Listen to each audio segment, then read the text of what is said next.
안녕하십니까. 저는 방금 소개받은 광양성당 보좌 신부인 이건용 토마스 아퀴나스 신부입니다.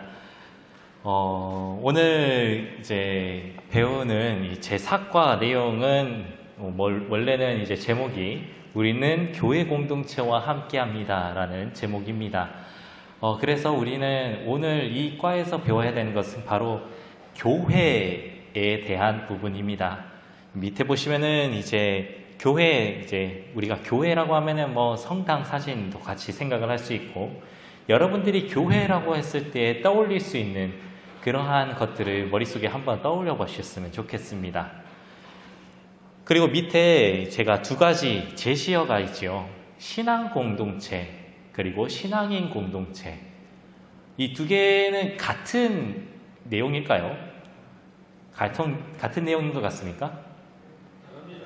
제가 말하면은 당연히 이거는 다른 내용이기 때문에 저렇게 두 개를 따로 이야기를 해 놓은 것이겠지요.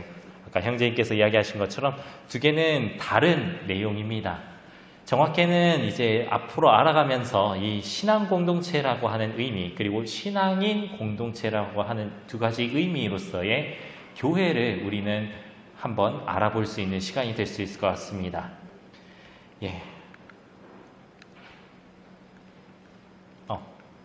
자, 교회의 역할은 무엇일까? 인간은 사회적 동물이다 라고 하는 것들은 많이 들어보셨을 거라고 생각합니다. 인간은 홀로 살 수가 없고 홀로 설 수 없는 그러한 존재이기 때문에 서로 관계를 맺어나가면서 지내면서 그 하나의 사회를 이루어가는 그러한 생물이라고 이야기를 하죠. 그래서 신앙이라고 하는 것은 개인의 활동 그리고 역할로서 드러날 수는 있지만은, 신앙의 전파라고 하는 것은, 그리고 신앙의 유지는 개인이 아니라 공동체가 있어야 그 유지와 그 전파가 가능하다라고 할 수 있습니다. 가장 대표적인 예가 바로 초기 교회 공동체의 모습입니다. 초기 교회 공동체의 모습은 가장 단순했습니다. 이렇게 미사를 드리는 것이 아니라 같이 모여서 밥을 먹고 예수님의 말씀에 대해서 서로 이야기를 나누고, 그리고 서로 이 신앙에 대해서 고백하고 기도하는 것. 어찌 보면은 단순한 모습이라고 볼 수 있겠지요. 그렇지만은 그렇게 함으로써 신앙이라고 하는 것이 주변 사람들에게 전파가 되고 그 신앙심이 유지가 될 수 있었다라는 것이지요. 그래서 교회의 역할이라는 것이 가장 중요한 부분입니다. 그래서 교회는 언제나 신앙을 위해서, 신앙을 향해 서 있다라고 생각해 주시면 되겠습니다. 그래서 제4과의 내용, 그 안에서 보시면은 이 챕터가 여러 개의 또 소제목이 있죠. 그 소제목을 통틀어서 보자면은 삼위일체 하느님의 안에서 교회는 어떠한 모습을 지니고 있는가에 대한 부분입니다. 첫 번째는 성부, 하느님 아버지에 대한 내용이지요. 그래서 하느님의 백성이라고 하는 부분. 두 번째는 성자, 예수 그리스도에 대한 부분. 그래서 예수님의 몸으로서의 교회다라고 하는 것. 세 번째는 성령, 성령의 궁전, 성령의 성전으로서의 교회의 모습. 이 세 가지에 대해서 이야기를 할 수가 있습니다. 우선 첫 번째로 하느님의 백성인 교회에 대한 부분을 또 살펴보겠습니다. 하느님의 백성, 말 그대로 이 하느님의 백성이라고 하는 것은 하느님의 부르심을 받은 사람들이지요. 그래서 그 부르심을 받은 이들의 공동체를 교회라고 이야기할 수 있습니다. 그렇지만은 우리가 생각해야 되는 것은 이 하느님의 백성이 모인 공동체이기 때문에 신앙인들의 공동체라는 것, 아까 맨 처음에 말씀드렸다시피 신앙인의 공동체라는 것을 다시금 기억해야 됩니다. 그리고 세례성사를 통해 하느님의 자녀, 교회의 일원이 되었다라는 것. 그리고 세 번째로는 하나의 믿음을 고백하는 믿음의 공동체. 그리고 네 번째는 서로 친교를 나누며 봉사와 섬김의 자세로 살아가는 공동체. 이것이 하느님의 백성인 교회의 가장 큰 모습들이라고 할 수 있습니다. 이 교회 하느님의 백성으로서 모인 사람들, 그래서 신앙인 공동체이면서 동시에 하나의 믿음, 그리고 그 하나의 믿음으로 모였기 때문에 신앙 공동체라고 이야기를 하는 것입니다. 그래서 하나의 믿음인 신앙 공동체, 그리고 그 신앙으로 가지고 있는 사람들이 모여있기 때문에 신앙인 공동체, 그렇게 신앙 공동체와 신앙인 공동체인 교회에 대해서 여기서도 살펴볼 수 있는 것이지요. 두 번째는 그리스도의 몸이라고 하는 것입니다. 그리스도의 몸인 교회. 단순히 그리스도를 중심으로 모인 공동체가 아니라 그분 안에서 하나가 된 공동체라는 것이죠. 가장 알 수 있는 성경 구절이 있지요. 바로 코린토일서의 말씀입니다. 사실은 하느님께서 당신이 원하시는 대로 각각의 지체들을 그 몸에 만들어 놓으셨습니다. 모두 한 지체로 되어 있다면 몸은 어디에 있겠습니까? 사실 지체는 많지만 몸은 하나입니다. 이 바오로 사도가 말한 이 몸, 그리고 지체, 이것은 전부 이제 하느님의 교회 공동체를 이야기를 하는 것입니다. 그래서 교회 안에서 다양한 은사와 직무로서 다양한 역할을 수행하는 그러한 교회 공동체를 말할 수 있지요. 즉, 몸은 하나이지만 지체가 여러 개다라는 것. 손이 될 수 있고, 발이 될 수 있고, 눈이 될 수 있고, 코가 될 수 있고, 이러한 각각의 지체들이 역할이 있지요. 그러한 것처럼 교회 안에서 각각의 구성원들도 각자의 역할 안에서 그 한 몸을 이루어가면서 결국에는 하나의 몸, 하나의 교회를 이루어 나간다는 것입니다. 정말로 적절한 비유라고 생각이 됩니다. 바오로 사도가 말한 비유 자체가 정말로 예의적절한 그러한 모습이지요. 그 대신 그 교회의 머리는 누구시냐? 바로 예수 그리스도라는 것. 예수 그리스도의 뜻, 예수 그리스도의 행동, 그러한 모습들을 각각의 지체가 행동하고 표현하고 나타내는 것. 그것이 그리스도의 몸의 모습인 것입니다. 그래서 결국엔 그리스도의 모범을 따라서 사랑의 일치를 이루는 공동체를 그리스도 몸인 교회 공동체라고 이야기를 해볼 수 있습니다. 결국에는 이 성자, 그리스도를 머리로 하여 하나가 되도록 하느님께서 이끌어 주시는 교회 공동체의 모습, 이것이 그리스도의 몸이라고 하는 교회 공동체의 모습인 것이죠. 그리고 세 번째는 성령께서 살아계시는 성령의 궁전, 성령의 성전인 교회 공동체입니다. 예수님께서 떠나시기 전, 이제 승천하시기 전에 제자들에게 말씀하셨던 가장 큰 부분이 있죠. 마테오 복음서의 맨 마지막 부분입니다. 내가 세상 끝날까지 언제나 너희와 함께 있겠다. 그 함께 있겠다라고 하는 그 표징의 첫 번째로서 성령을 주님께서는 보내주셨지요. 그래서 오순절 때에 성령을 통해서 각자 이 성령의 은사를 받은 사도들이 각자 저마다의 언어로서 예수님의 말씀, 예수님의 복음을 전한 내용이 사도행전에 나타납니다. 교회에 생명을 주고 참된 구원을 주며 활동의 원리가 되는 성령에 대한 내용이 이제 사도행전에 주로 등장을 하죠. 그래서 우리는 성령 강림 대축일을 교회의 시작이라고 봅니다. 성령이 내려오셔서 이 성령이 우리 안에 머무심으로써 본격적으로 복음을 선포하고 교회 공동체가 나아가야 할 방향을 알게 되었다라는 것이죠. 그래서 교회에 생명을 주었다는 말, 그것이 그 안에 담겨 있는 것입니다. 성령께서는 교회 구성원들 한 사람 한 사람에게 은총과 사랑을 베풀어 주시고 거룩하게 하신다라는 것. 아까 그리스도의 몸에서도 이야기했듯이 각자의 성령의 은사에 따라, 성령의 은총에 따라서 각자의 역할이 또한 주어지고 그 역할이 또 주어지면서 동시에 그 역할을 할 수 있는 힘을 주신다라는 것이죠.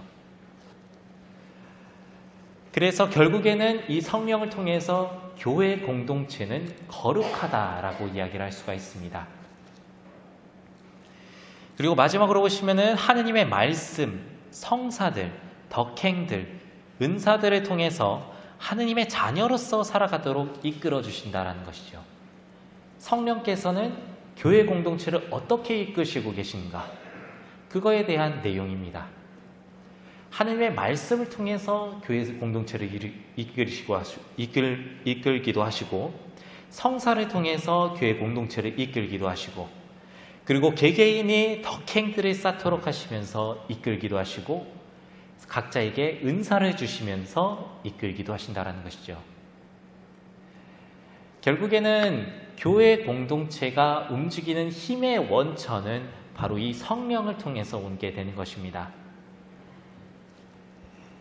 그래서 우리는 성령의 궁전으로서, 성령의 성전으로서 교회 공동체를 이루고 있다는 것, 그것을 기억해 나아가셨으면 좋겠습니다.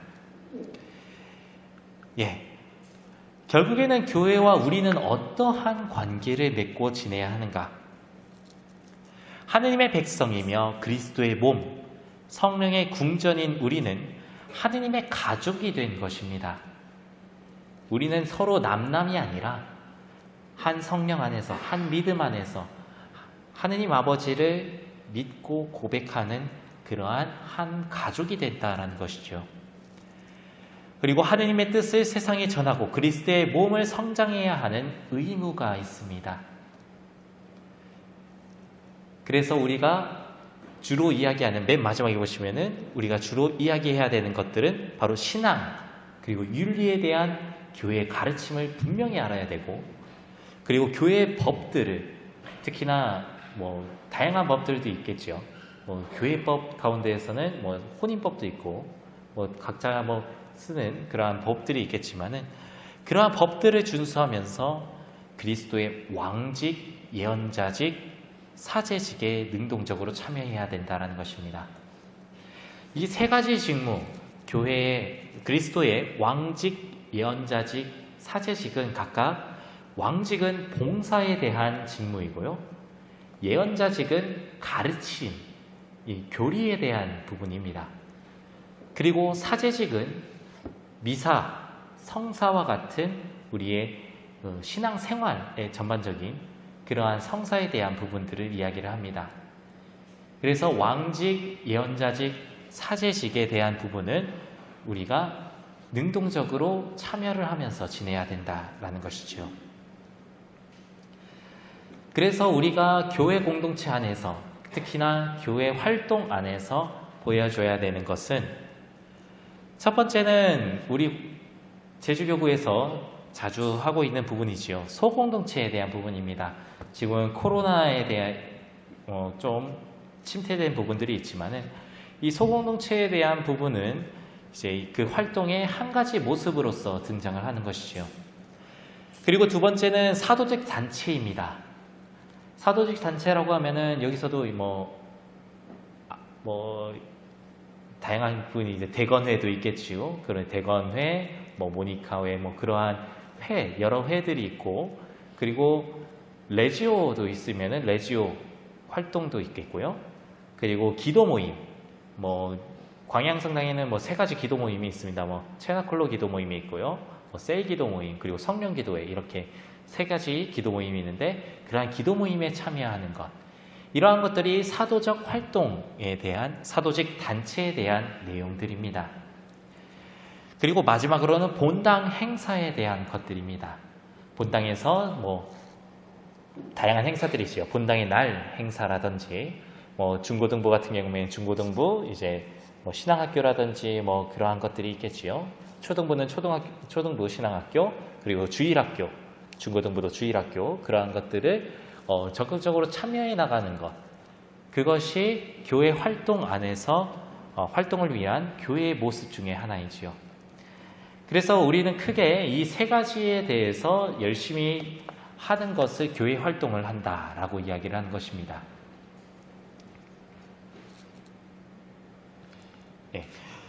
준비한 PPT는 여기까지입니다만 제가 좀 추가적으로 이제 말씀을 드리고자 했던 것은 이 교회의 4가지 특성에 대한 부분입니다. 여러분들 그 메인미사 갖고 계시죠? 메인미사 8쪽에 보시면은 니케아 콘스탄티노폴리스 신경이 있습니다. 8쪽 보시면은 니케아 콘스탄티노폴리스 신경이 있는데요.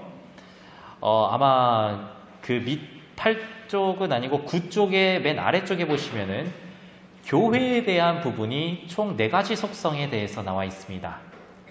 하나이고 거룩하고 보편되며 사도로부터 이어오는 교회를 믿나이다 라고 하는 부분이 있을 겁니다. 찾으셨나요? 예.